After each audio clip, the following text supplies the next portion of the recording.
Armory disc golfers, welcome back to another video. Let's hit more gaps and less trees.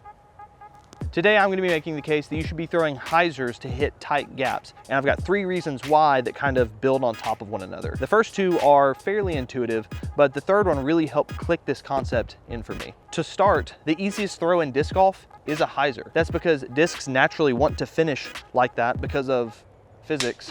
And it's a lot easier for your body to throw a disc like this instead of trying to throw it perfectly flat or on an hyzer because of anatomy.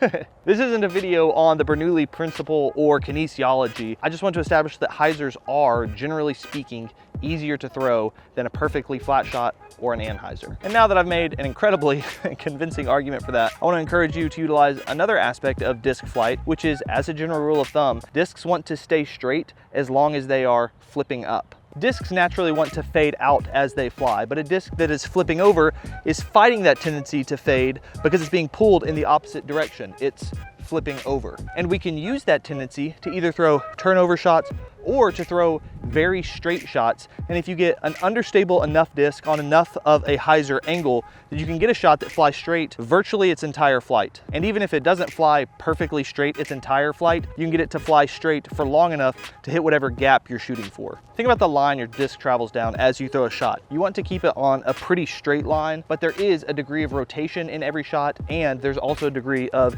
out in out that happens on every shot. So if you're trying to throw something perfectly flat, then you're going to have, whether you're a beginner or if you're Simon Lizotte, you're going to have some degree of errancy. If you release early, you may release over here, and if you release late, it may be all the way over here. So if you have an early release or a late release, you have, let's say, this cone of errancy. But if you take this same cone of errancy and you just twist it on its side like this, then you can see you've now shrunk down the potential space that you can miss in. Now, obviously, this does bring high and low misses into play more often because now your aim is here instead of here. But most of the time for tunnel shots, like this one that we have here, we have much more space to work with up and down than we do left and right. And especially if you're more concerned with hitting a gap instead of specifically landing the disc at a certain spot, then this method can really help you do so. Because I will readily admit that it is still difficult to get a shot to go from hyzer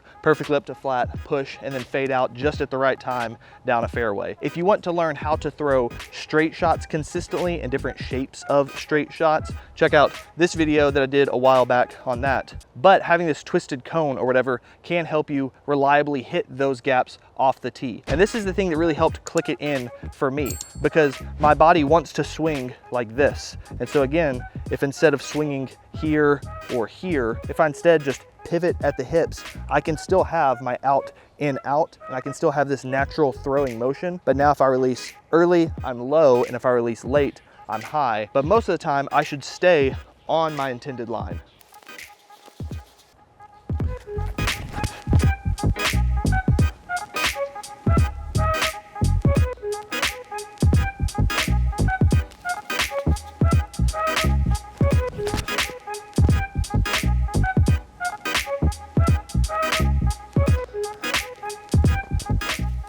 Thrice Earth's luck.